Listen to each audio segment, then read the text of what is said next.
في النار فأعوذ بالله من الشيطان الرجيم قد أفلح من تزكى وذكر اسم ربه فصلى সম্মানিত মুসল্লিবৃন্দ, আপনারা তাড়াহুড়া করবেন না, সবাই বসুন। আপনারা নিজ নিজ ছবি তোলার জন্য ব্যস্ত হয়ে পড়েছেন। আল্লাহ রাব্বুল আলামিন আমাদেরকে মেঘলা দিনেও এই ঐতিহ্যবাহী মাঠে ঈদের সালাত আদায় করার সুযোগ করে দিলেন। এজন্য শুকরিয়া আদায় করলেন আলহামদুলিল্লাহ। সবাই বলেন আলহামদুলিল্লাহ। বহু ঈদগাহে বৃষ্টি হচ্ছে, তারা সালাত করতে পারে না। আমরা সালাত করতে পারলাম, আল্লাহ সুযোগ করে দিলেন। সালাতের আগেও একটু ফোঁটা ফোঁটা বৃষ্টি পড়ছিল, এত সুন্দর পরিবেশ তৈরি করে দিলেন আল্লাহ। এই জন্য আবারও শুকরিয়া আদায় করি আলহামদুলিল্লাহ, আলহামদুলিল্লাহ। বন্ধুরা আমার, আমি সংক্ষেপে কয়েকটি কথা বলবো। আশা করি কথাগুলো শুনবেন, আমাকে বলার সুযোগ করে দিবেন। প্রথম কথা, রমাজান চলে গেছে। আমরা আল্লাহর কাছে দোয়া করি রব্বুল আলামিন যেন আমাদের রমাজানের ইবাদত গুলো কবুল করে নেন। আল্লাহ যেন এই রমাজানের ওসিলায় আমাদেরকে বারাকা নাজিল করেন। রব্বুল আলামিন যেন আমাদের সকলকে জান্নাতুল ফেরদাউসের মেহমান হিসাবে কবুল করে নেন। আরো দোয়া করি যারা আমাদের আত্মীয় স্বজন মারা গেছেন, আল্লাহ যেন তাদের সবাইকে ক্ষমা করে দেন এবং সবাইকে জান্নাতুল ফেরদাউসের অধিবাসী করে দেন, আমিন। আরো দোয়া করছি আল্লাহ রাব্বুল আলামিন যেন আমাদের যারা বিপদগ্রস্ত মানুষ আছে, অসুস্থ আছে, রব্বুল আলামিন যেন তাদেরকে সুস্থতা দান করেন, বিপদ থেকে যেন মুক্তি দান করেন, আমিন। দ্বিতীয় বিষয় হলো, আমরা রমাদানের মাসে যেভাবে খুব সুন্দর একটা পরিবেশের মধ্যে ছিলাম, আবার কি আমরা ওই হারামের মধ্যে, অশ্লীলতার মধ্যে কি আবার ফিরে যাব? যাব না ইনশাআল্লাহ, ইনশাআল্লাহ। এটার উপরে কয়েকটা কথা বলবো আর কয়েকটা ছোট্ট মাসালা। একটা হলো, এই যে ঈদ শেষ হয়ে গেল, এখন কিন্তু আর তাকবীর নাই। আমরা যে তাকবীরটা পড়ছিলাম, ঈদুল ফিতরের তাকবীর শুরু হবে চাঁদ দেখার পর থেকে, এবং যতবার ইচ্ছা উচ্চ স্বরে জামাতবদ্ধভাবে রাস্তায়, মসজিদে, মাঠে, বাজারে, যেখানেই থাকবেন সেখানে এই তাকবীর পাঠ করাটা সুন্নাহ। কিন্তু তাকবীরের সময়টা এখন চলে গেছে। এখন আমরা একটা জিনিসের প্রচলন করব, এত সুন্দর। আমরা সবাই ঈদ মোবারক বলতে অভ্যস্ত, তাই না? কিন্তু সুন্নাহটা শুরু করি। সাহাবায়ে কেরাম এত সুন্দর একটা দোয়া বলতেন, তাকাব্বালাল্লাহু মিন্না ওয়া মিনকুম। দেখা হলে সবার সাথে আপনারা বলবেন, বলেন তো আমার সাথে, তাকাব্বালাল্লাহু মিন্না ওয়া মিনকুম। আল্লাহ রাব্বুল আলামিন আমাদের পক্ষ থেকে এবং তোমাদের পক্ষ থেকে সমস্ত সৎ আমলগুলো কবুল করে নিন। এত সুন্দর দোয়া হতে পারে। আমরা মঞ্জুর ভাই বসেন, বসেন।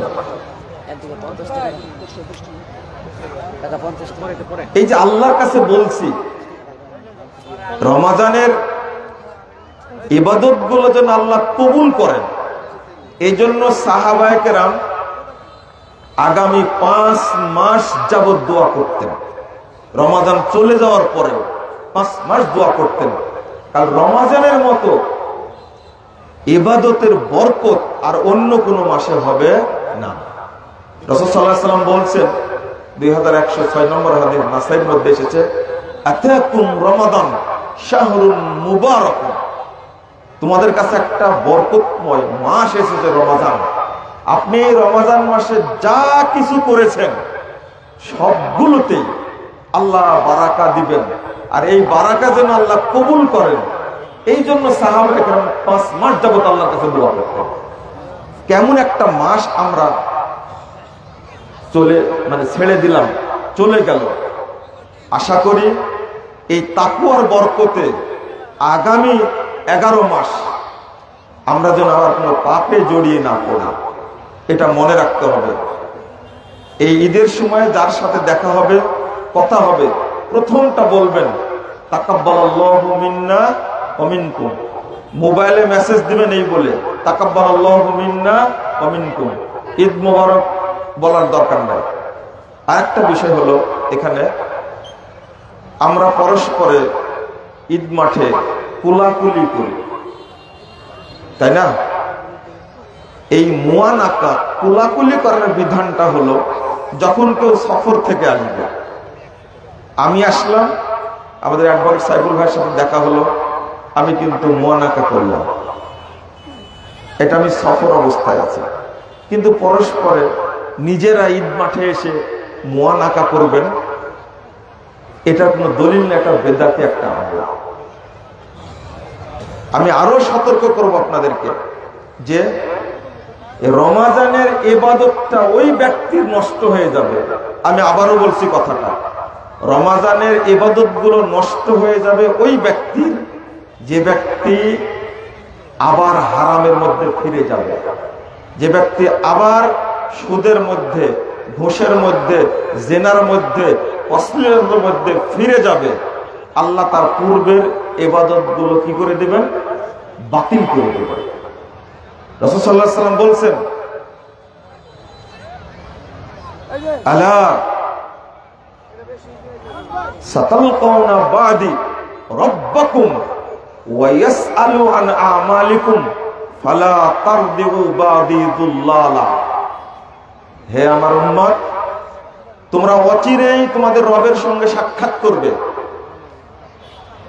আর তোমাদের রব তোমাদেরকে জিজ্ঞেস করবে তোর আমল সম্পর্কে। ফালা তারদিউ বাদি দুল্লালা, আজকের দিনের পরে তোমরা আর খারাপের মধ্যে চলে যেও না, ভ্রষ্টতার মধ্যে যেও না। রমাদান পালন করার আল্লাহ সুযোগ দান করেছেন, আমি আবার কেন চলে যাব বেহায়াপনার মধ্যে? বর্তমান প্রেক্ষাপটটা দুইটা জিনিস আমাদেরকে আক্রমণ বেশি করে। একটা হলো হারাম উপার্জন, আপনারা মনে রাখবেন কথাটা। একটা হলো হারাম উপার্জন, আর 2 নম্বর হলো অশ্লীলতা। আল্লাহ রাব্বুল আলামিন বলছেন, কুল ইন্নামা হাররামা রাব্বিয়াল ফাওয়াহিশা মা যাহারা মিনহা ওয়া মা বাতান। আপনি বলুন, আমার রব ফাহেশাকে, অশ্লীলতাকে হারাম করে দিয়েছেন। মা যাহারা মিনহা ওয়া মা বাতান, প্রকাশ্য এবং অপ্রকাশ্য যাবতীয় অশ্লীলতাকে হারাম করে দিয়েছেন।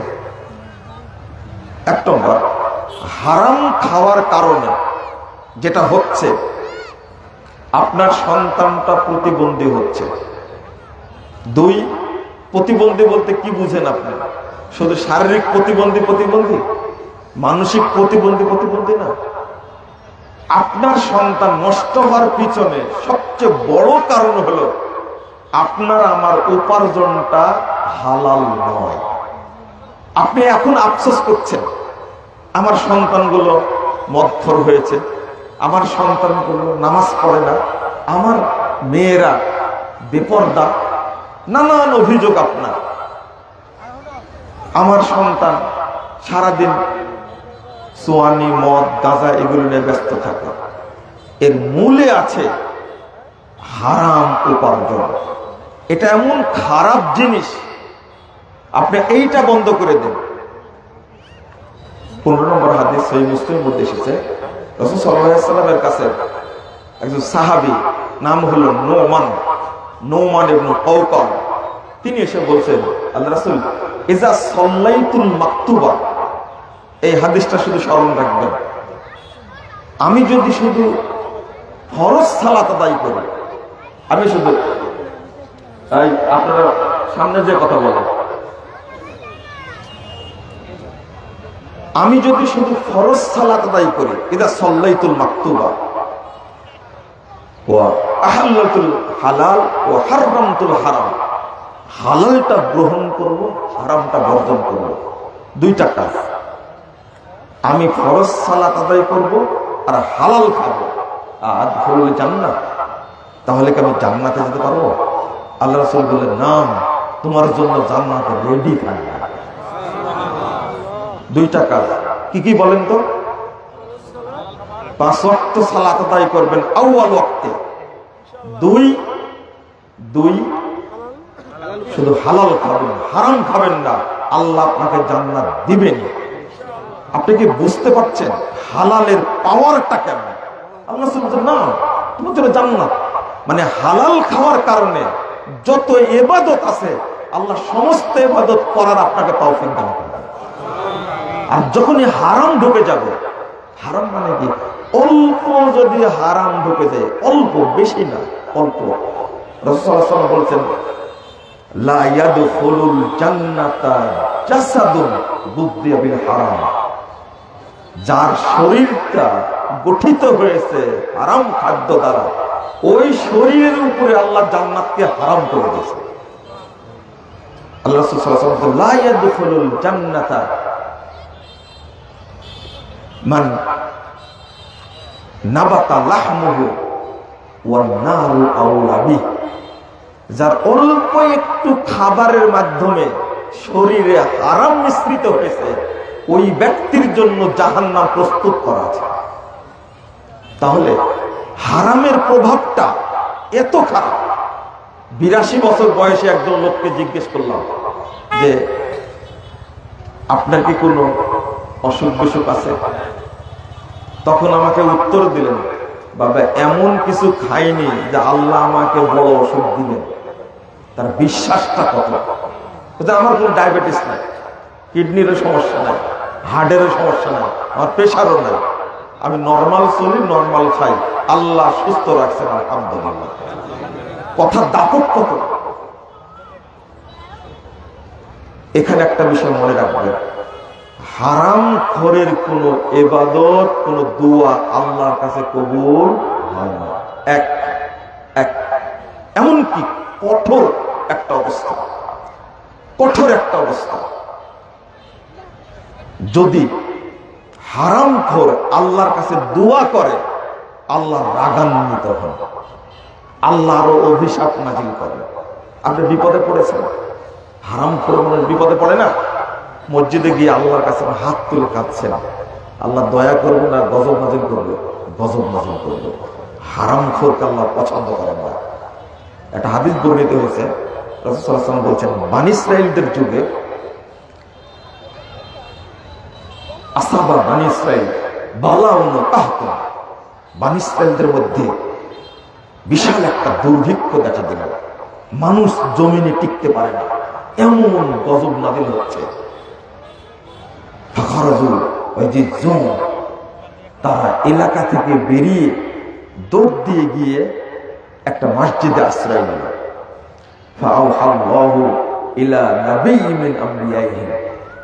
আল্লাহ রাব্বুল আলামিন তাদের নবীর কাছে ওহী করলেন, তাখরুজুনা ইলা সাইদ বিআবদানিন নাজিসা ওয়া বিআইদিন সাফাতুম বিহাদ দিমা ওয়া মালাতুম বুতুনাকুম মিনাল হারাম। আল্লাহ ওহী করলেন, তোমরা চিৎকার করতে করতে বাঁচার জন্য মসজিদে এসে হাজির হলে, অথচ বিআবদানিন নাজিসা, তোমাদের শরীরটা অপবিত্র, ওয়া বিআইদিন সাফাতুম বিহাদ দিমা, আর যে হাত নিয়ে এসেছো, এই হাত দিয়ে মানুষ হত্যা করে হাতটা রক্তে রঞ্জিত, আর তোমাদের পেটটা হারাম খাদ্য দ্বারা পূর্ণ। এবার বলছেন, ইস্তাবদা আলাইকুম গযাবি, তোমাদের ওপর এখন আমার গজবটা আরো বেশি কঠোর হবে। নাউযুবিল্লাহ, নাউযুবিল্লাহ। ফালান তাজদাদু ইল্লা বুদা, তোমরা আমার রহমতের কাছে আসতে পারবে না, দূরেই যেতে থাকবে।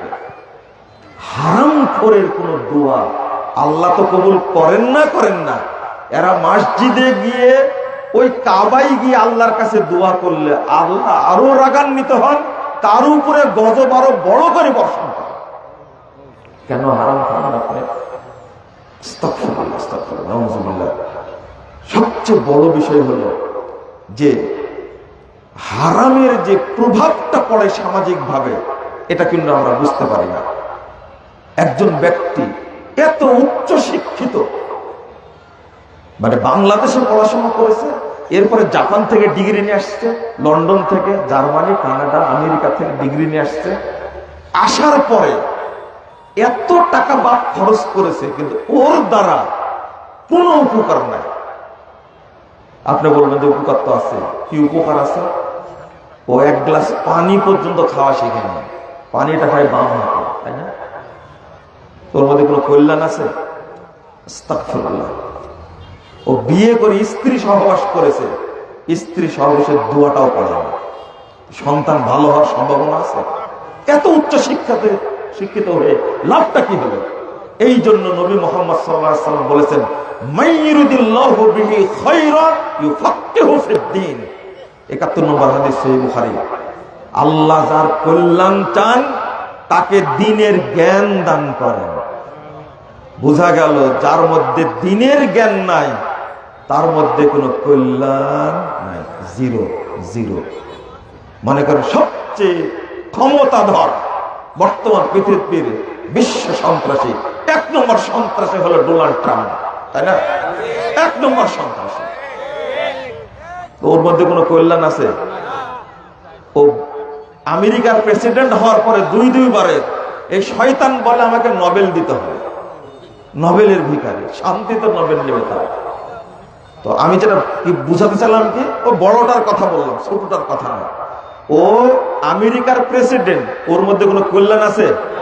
ও যদি নোবেল পুরস্কার দেয় তবুও কি কল্যাণ আছে? নাই।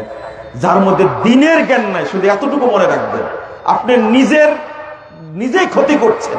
আপনি জানেন না কোন জিনিসটা হালাল আর কোন জিনিসটা হারাম। আপনার সমস্ত ইবাদত বাতিল হয়ে যাচ্ছে। দ্বীনের জ্ঞান অর্জন করা এই জন্য আল্লাহ ফরজ করে দিয়েছেন। আপনি সালাদটা পড়েন, জেনারেলি শিক্ষিত মানুষ, একবার উচ্চ পর্যায়ের ইঞ্জিনিয়ার, কিন্তু আপনি কি জানেন যখন আপনি রুকুতে যান আপনার পিছনটা বেরিয়ে যায়, আর সেজদাতে গেলে তো আরো বেরিয়ে যায়, তাই না? এই অবস্থায় সালাত হয় না, বাতিল হয়ে যায়? সালাত বাতিল। এত শিক্ষা অর্জন করার পরে এই মাসালাটা পর্যন্ত জানতে পারে না। মসজিদে উঠছে আল্লাহুম্মা ফতাহলি আবওয়াবা রাহমাতিক, এই দোয়াটার অর্থ জানে না আজ পর্যন্ত। দোয়া কুনুতটা জানে না। বৃদ্ধা মা মারা গেল, এই মায়ের জানাজা পড়ার জন্য ছেলে দাঁড়াবে, এই উচ্চ শিক্ষিত ছেলের এই যোগ্যতা নাই। আমার খুব আক্ষেপ লাগে, আমি কথাটা মাঝে মাঝে বলি, যে প্রায় ৬০-৭০ লক্ষ মানুষ খালেদা জিয়ার জানাজায় অংশগ্রহণ করলো। এমন এক মোল্লাকে দিয়ে জানাজা পড়ালো, সেই মোল্লা সূরা ফাতিহাটাই পড়েনি, জানাজাটাই বাতিল। আমার বলে দিচ্ছে জানাজা পড়ানো লাগবে না।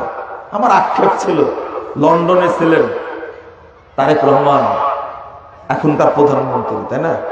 তিনি যদি জানাজাটা পড়াতে পারতেন হাদিস অনুযায়ী, মনে হয় সবচেয়ে মানুষটা, বাংলাদেশের মানুষ বেশি শান্তি পেত। যোগ্য সন্তান, যোগ্য পিতার যোগ্য সন্তান মায়ের জানাজা করেছে, তাহলে এই কাঠমুল্লাকে ভাড়া করতে হতো না। যদি কেউ সূরা ফাতিহা না পড়ে, ওই ব্যক্তির নামাজ হয় কোনোদিন? জানাজা হবে? কোনোদিন হবে না। আবার বলে দিচ্ছে প্রথম তাকবীরে পরে সানা পড়বেন, তারপরে দোয়া পড়বেন, মানে পরোক্ষভাবে বলে দিলেন।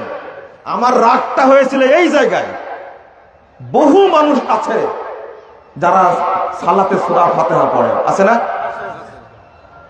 এই কথার মাধ্যমে বলা গেল তাহলে সূরা ফাতিহা পড়া লাগবে না? এই খোঁচা মারার কি দরকার ছিল? বুঝেননি কথা? এই জন্য আপনাদের বলছি, এই যে উচ্চ শিক্ষিত হচ্ছেন আমার আপত্তি নাই, আপনি বড় ইঞ্জিনিয়ার হন, তো বেসিক হবে ইলম, দ্বীনের জ্ঞান, তাওহীদের জ্ঞান। এই জন্য রাসূল সাল্লাল্লাহু আলাইহি ওয়াসাল্লাম বলেছেন, তলাবুল ইলমি ফারিদা আলা কুল্লি মুসলিম, প্রত্যেক মুসলিম নর নারীর উপরে, প্রত্যেক মুসলিম নর নারীর উপরে দ্বীনের জ্ঞান অর্জন করা ফরজ। কেন ফরজ করেছেন? এই জিনিসটা আমাদের জানা না। জানা থাকলে অনেক কিছু আমরা করতে পারতাম। আমাদের এই যে অশ্লীলতার মধ্যে ফিরে যাওয়ার মৌলিক সূত্র হলো পরিবার। আপনাদেরকে এই নসিহতটা করব, পরিবার মনে রাখবেন। কেমনে? আমি অল্প একটু বলে শেষ করে দিই। আপনার আমার পরিবারের উৎস যেটা, যেখান থেকে আমরা সন্তান নেই, সেটাকে আপনার আমার ওয়াইফ না, আমার মা। আচ্ছা, আপনারা একটু থামেন।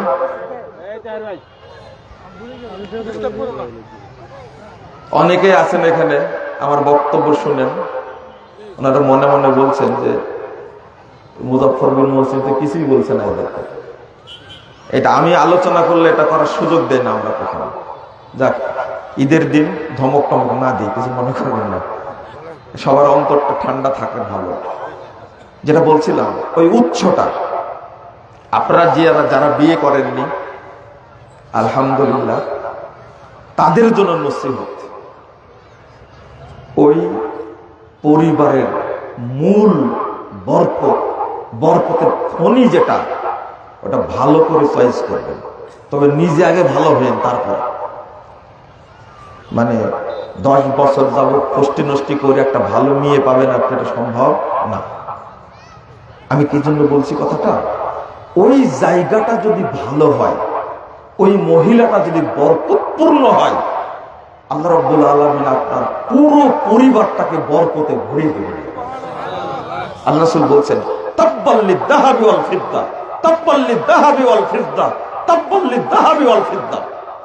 স্বর্ণের খনি, রূপার খনি ধ্বংস হয়ে যায়। 3 বার বললেন, স্বর্ণের খনি, রূপার খনি ধ্বংস হয়ে যায়। সাহাবীরা বলছেন, ইয়া রাসূলুল্লাহ, আইয়ুল মাল নাত্তাখিযু, আপনি যদি স্বর্ণের খনি, রূপার খনি ধ্বংসের জন্য দোয়া করেন, তাহলে আমরা গচ্ছিত রাখবো কি?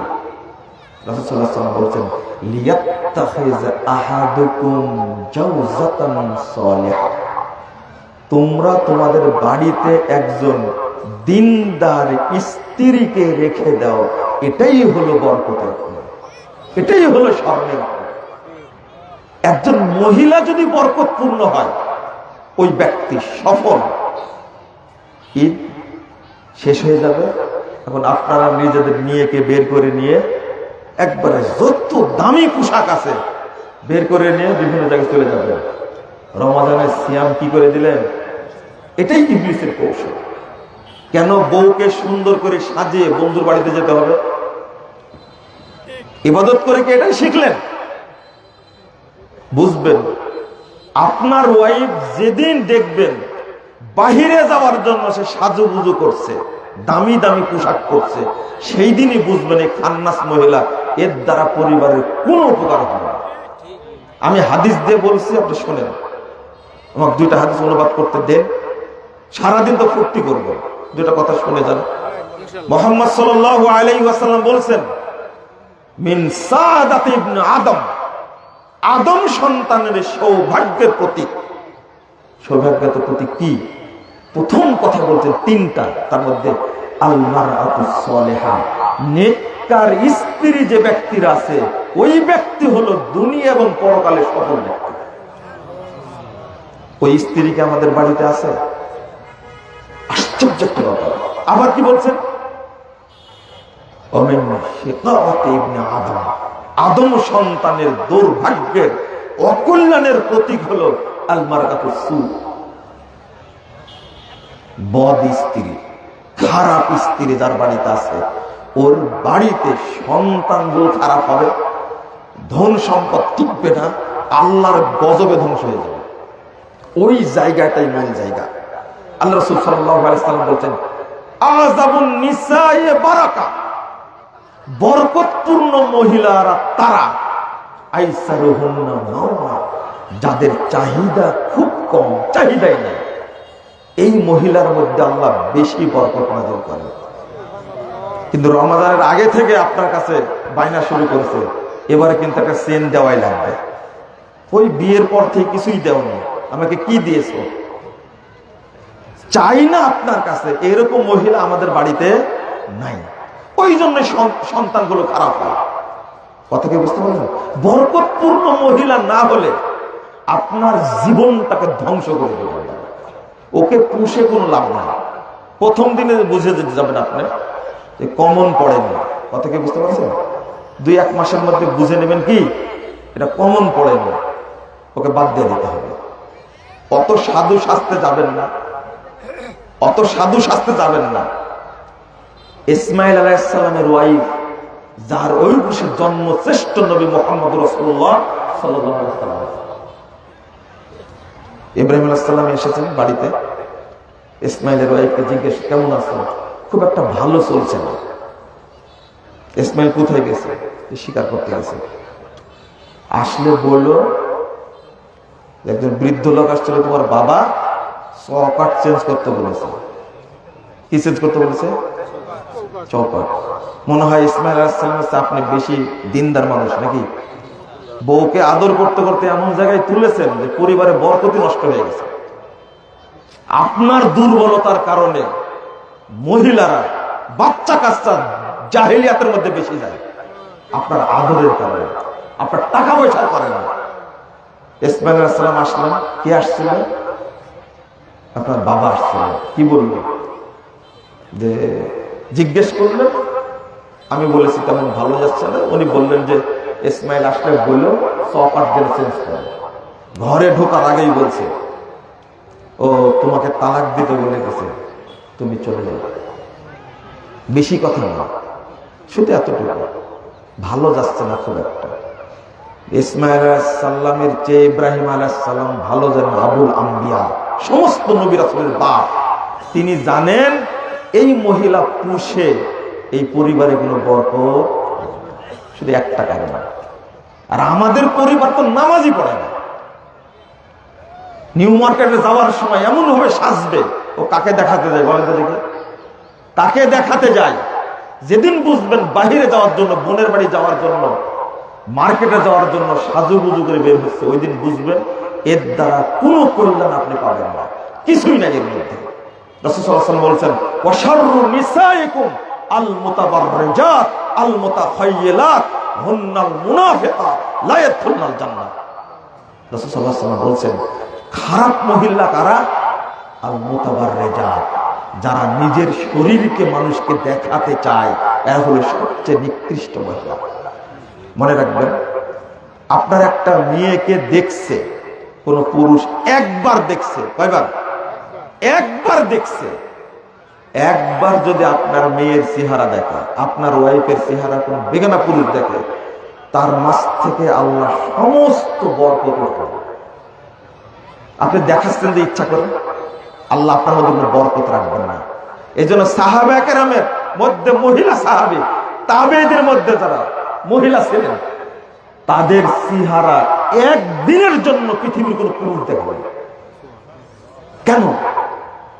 কারণ বরকত উঠাই নিলে আমার যে সন্তান হবে, এই সন্তানগুলো একটাও দিনদার হবে না। ইমাম বুখারী রাহিমাহুল্লাহ এত বড় মুহাদ্দিস হলেন, ইমাম বুখারীর মাকে কেউ দেখছে? এখন ইমাম বুখারী জন্ম নেয় না কেন? আমার মা, আপনার মা, আপনার ওয়াইফ, আমারও এখন ভালো সন্তান জন্ম দেয় না কেন? এর কারণটা কি? একই যুগে অনেক বড় বড় পণ্ডিত পৃথিবীতে এসেছে, কিন্তু আমাদের পেট থেকে হয় না কেন? ওই তো রত্নগর্ভা নাম রাখছে, 7টা হয়েছে, সবাই পিএইচডি করেছে, রত্নগর্ভা সার্টিফিকেট মা পেয়েছে, 7টা সন্তানের 7টাই নাস্তিক হয়ে গেছে। এটা হলো অরিজিনাল রত্নগর্ভা, তাই না? ওর মধ্যে কোনো কল্যাণ আছে? আর এক সন্তান সচিব বাংলাদেশে 5,000 কোটি টাকা চুরি করেছে একাই, কি সুন্দর রত্নগণ, সূর্য সন্তান একটা, ওর মা ওকে জন্ম দিয়ে ভুল করেছে। পদ্মা সেতু করতে যে 50,000 কোটি টাকা খরচ করেছে, খরচ হওয়ার কথা নাকি 20,000 কোটি টাকা, 30,000 কোটি টাকা গেছে। এগুলো কেউ অশিক্ষিত? কেউ অশিক্ষিত? সব শিক্ষিত। বিদেশে শিক্ষা অর্জন করে এসে 30,000 কোটি টাকা বেশি চুরি করেছে। ওর মা ওকে জন্ম দিয়েই ভুল করেছে। এটা কুলাঙ্গার তৈরি হয়েছে। বাংলাদেশের অর্থ যারা চুরি করে, এখনো যারা দুর্নীতি করছে, এরা বাংলাদেশের শত্রু। মানুষের টাকা চুরি করে, এত উচ্চ শিক্ষায় অর্জন করে, বলে পাশের অক্সফোর্ড ঢাকা বিশ্ববিদ্যালয় থেকে আমি পিএইচডি করেছি। বড় চোর হয়েছে তুমি পিএইচডি করে। এই সুনামের কি দরকার? আপনাকে চ্যালেঞ্জ দিয়ে বলতে হবে যে আমার মাধ্যমে বাংলাদেশের এক অনুপরিমাণ যারা পরিমাণ ক্ষতি হয়নি। বলেন তো দেখতে পারেন কিনা আপনি? সব সেক্টর দুর্নীতিবাজরা দখল করে আছে।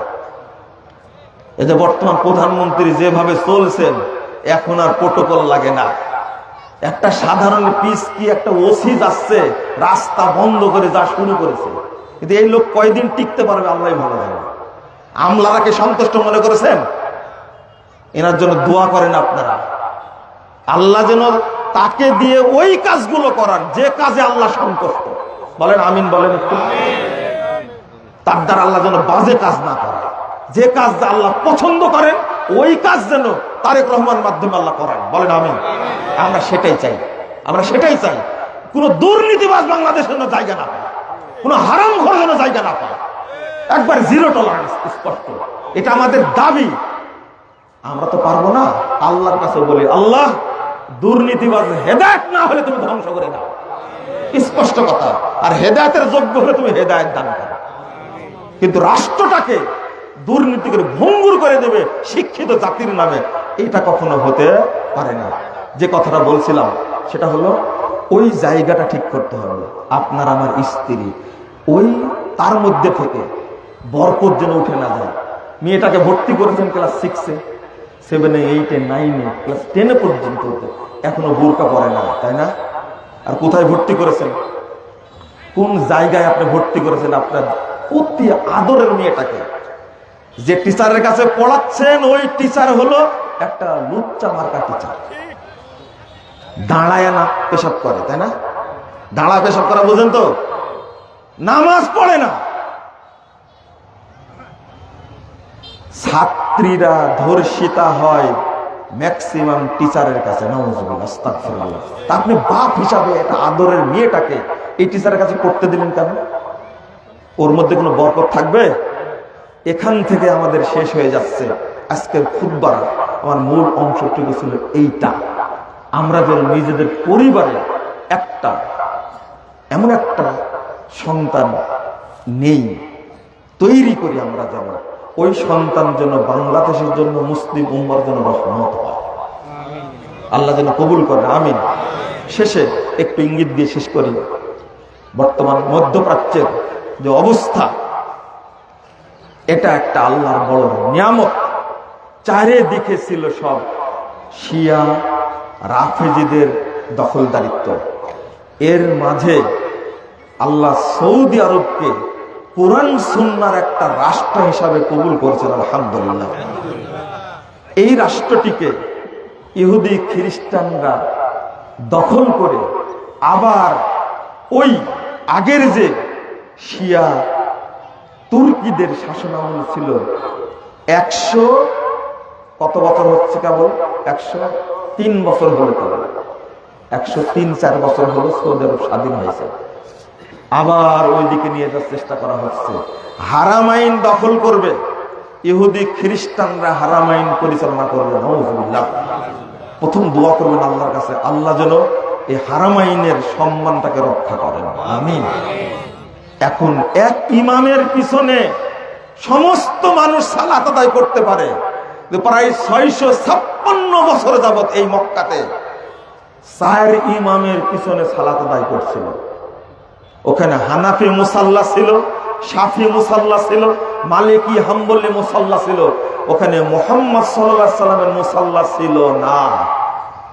সৌদি আরবের বাদশা মালিক সৌদ, তিনি 4 মুসাল্লা ভেঙে দিয়ে একটা একটা মুসাল্লা করলেন যেখানে শুরু থাকবে মুহাম্মদুর রাসূলুল্লাহ সাল্লাল্লাহু আলাইহি ওয়াসাল্লাম মুসাল্লা থাকবে।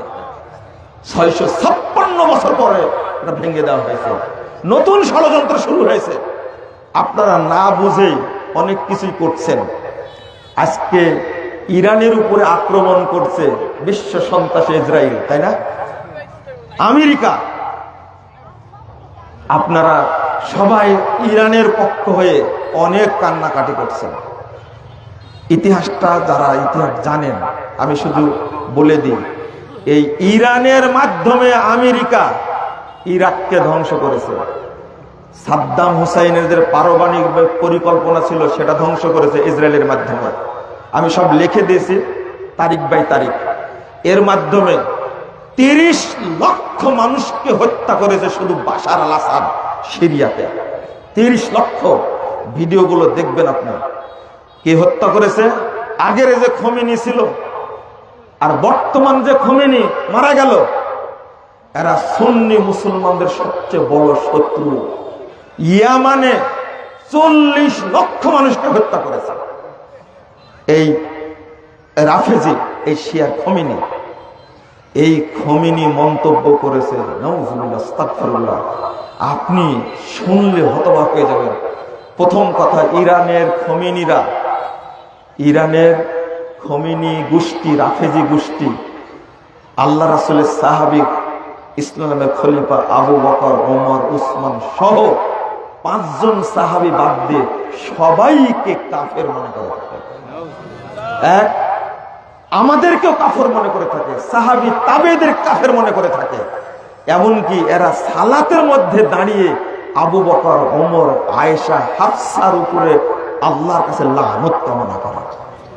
ওমর রাদিয়াল্লাহু আনহুর হত্যাকারী আবু লুলুর মাজার তৈরি করে রেখেছে এবং মাজারে লেখা আছে আবু লুলু জান্নাতি। যার পূজা করে, আবু লুলু হত্যা করেনি, কাকে হত্যা করেছে? কাকে হত্যা করেছে? ওমর রাদিয়াল্লাহু আনহুকে হত্যা করেনি। তার মাজার আছে ইরানে। বন্ধুরা আমার, আমরা আপনারা আবেগ দেখান, জেনে দেখান।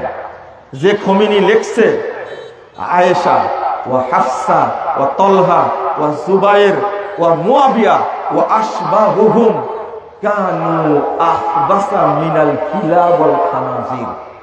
আয়েশা, হাফসা, তলহা, জুবায়ের, মুয়াবিয়া, এই ধরনের আরো সাহাবীরা, এরা কুকুর এবং শুয়োরের চেয়েও অনেক বড় জঘন্য। মা আয়েশাকে জেনাকারিনী মহিলা বলে, জানেন? এই খোমেনি যে মরে গেল, এ মা আয়েশাকে জেনাকারিনী মহিলা বলেছে। এবং তাদের দাবি হলো এই বাকিউল বারকাত গোরস্থান থেকে মা আয়েশার লাশ তুলে তাকে শাস্তি কার্যকর করবে, জেনার শাস্তি। নাউজুবিল্লাহ। আমাদের মা তাকে নিয়ে গালি দেয়। 2 জন মারামারি লাগছে মূলত পারমাণবিক অস্ত্র নিয়ে। আফগানিস্তান এবং পাকিস্তান মারামারি হচ্ছে এখন। কার পক্ষে নেবেন এখন আপনারা? কার পক্ষে নেবেন? ঠিক আহলে সুন্নাত ওয়াল জামাতের আকীদা ইহুদি খ্রিস্টানদের চেয়ে বেশি খারাপ। রাফেজিরা মুসলিমদের জন্য বেশি আবেগী হবেন না, জেনে কথা বলার চেষ্টা করবেন। বাংলাদেশের মানুষ মনে করতাম অধিকাংশ মুসলিম, কিন্তু এখন দেখছি অধিকাংশই হলো রাফেজি শিয়া, অধিকাংশই শিয়া। আল্লাহর নবীর স্ত্রীকে মা আয়েশাকে গালি দিচ্ছে, তার কাছে কিছু মনেই হচ্ছে না। প্রায় 3 কোটি মানুষকে হত্যা করেছে 1979 সাল থেকে নিয়ে আজ পর্যন্ত। আপনি সেদিন কোথায় গেছিলেন? কোথায় গেছিলেন সেদিন? প্রশ্ন জাগে আমাদের। আপনারা খলিফা বলেন একজনকে, তুরস্কের শাসক কে? President Erdogan. মনে হচ্ছে বাংলাদেশের রাফেজদের দুলা ভাই। ইরানকে কিছু বলে না কেন? ইরানের পক্ষে দাঁড়ায় না কেন? এই প্রশ্নটা কে করবে? গালি দিচ্ছেন সৌদি আরবকে। সৌদি আরবের অস্ত্র আছে, সৌদি আরবের পারমাণবিক বোমা আছে, কুয়েতের পারমাণবিক বোমা আছে, দুবাইয়ের পারমাণবিক বোমা আছে। বোমা তো আছে আপনার দুলা ভাইয়ের কাছে, এরদোগানের কাছে। তাকে একটু ফোন দিয়ে বলেন না ইরানকে বাঁচা। কেন কেন বাঁচাতে আসে না? আমাদের এটা একটু বোঝা উচিত।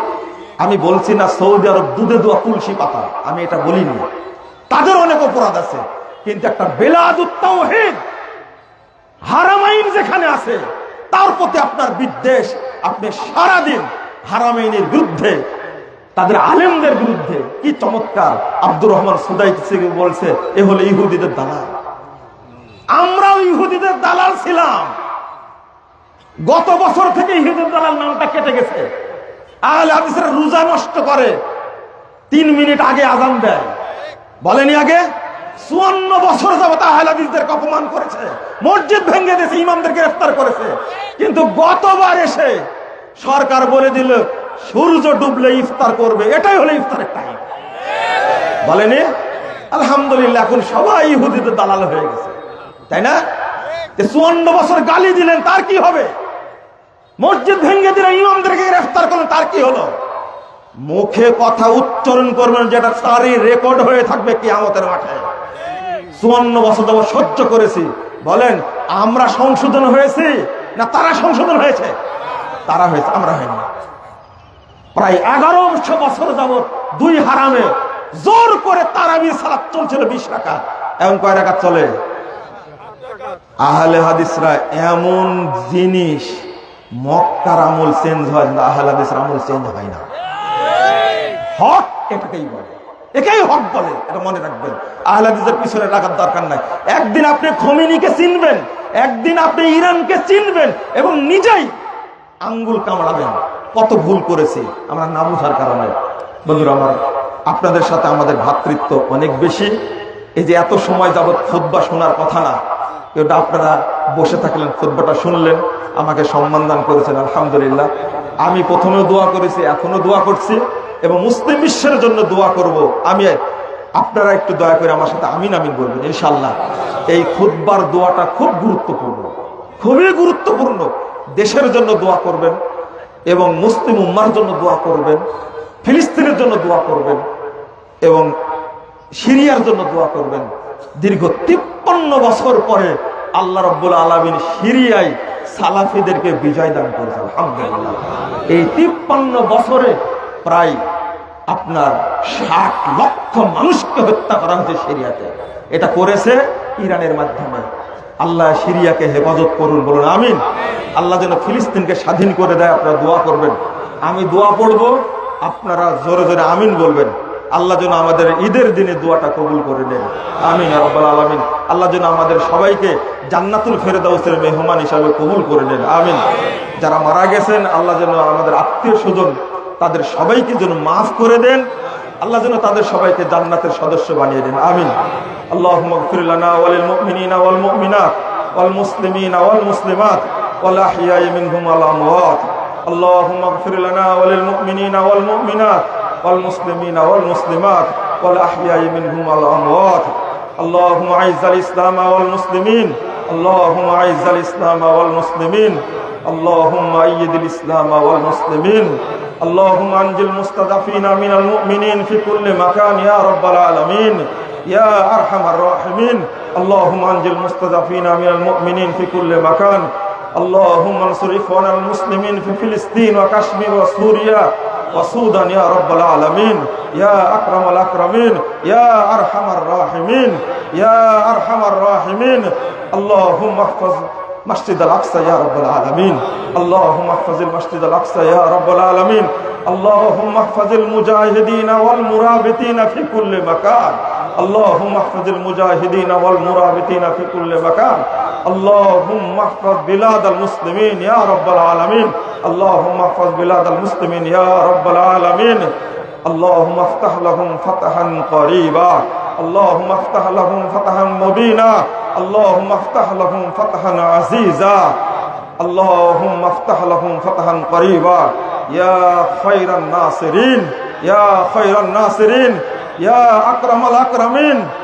اللهم عن الكفرة والفجرة والمبتدعة واليهود والنصارى والمشركين اللهم عن الكفرة والفجرة والمبتدعة واليهود والنصارى والمشركين اللهم شقق شملهم ومزق جمعهم وخرب بنيانهم ودمر ديارهم وانزل بهم بأسك الذي لا ترده عن القوم المجرمين اللهم دمرهم تدميرا اللهم دمرهم تدميرا يا قوي يا عزيز اللهم اشدد وطأتك على اليهود والنصارى والمشركين اللهم اشدد وطأتك على اليهود والنصارى والمشركين اللهم اشدد وطأتك على القوم الظالمين والمجرمين اللهم اشدد وطأتك على القوم المجرمين والمفسدين اللهم اشدد وطأتك على القوم الظالمين والغاصبين ودمرهم تدميرا وانصرنا عليهم اللهم إياك نعبد ولك نصلي نرجو رحمتك ونخشى عذابك إن عذابك الجد بالكافرين ملحق اللهم إنا نستعينك ونستغفرك ونتوب إليك ونثني عليك الخير اللهم إنا نستعينك ونستغفرك ونتوب إليك ونثني عليك الخير اللهم نبر قلوبنا بالإيمان اللهم نبر قلوبنا بالإيمان اللهم نبر قلوبنا بالإيمان اللهم طهر قلوبنا من النفاق اللهم طهر قلوبنا من النفاق اللهم طهر قلوبنا من النفاق ربنا فاغفر لنا ذنوبنا وكفر عنا سيئاتنا وتوفنا مع الأبرار ربنا فاغفر لنا ذنوبنا وكفر عنا سيئاتنا وتوفنا مع الأبرار وتوفنا مع الأبرار وتوفنا مع الأبرار ربنا فاغفر لنا ذنوبنا وكفر عنا سيئاتنا وتوفنا مع الأبرار وتوفنا مع الأبرار ربنا عليك توكلنا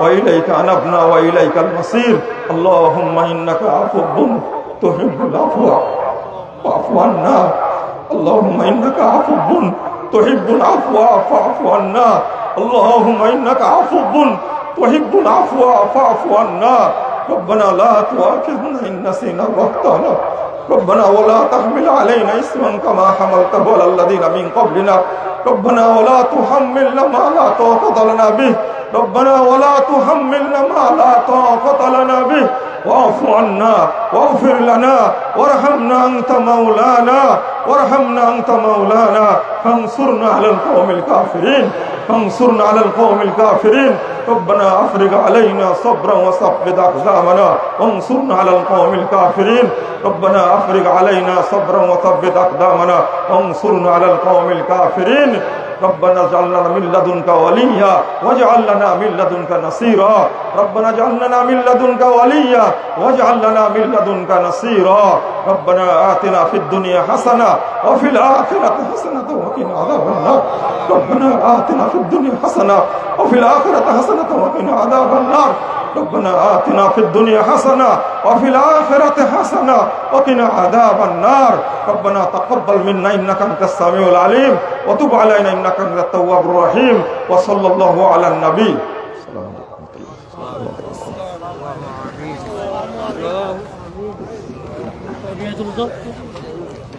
बोला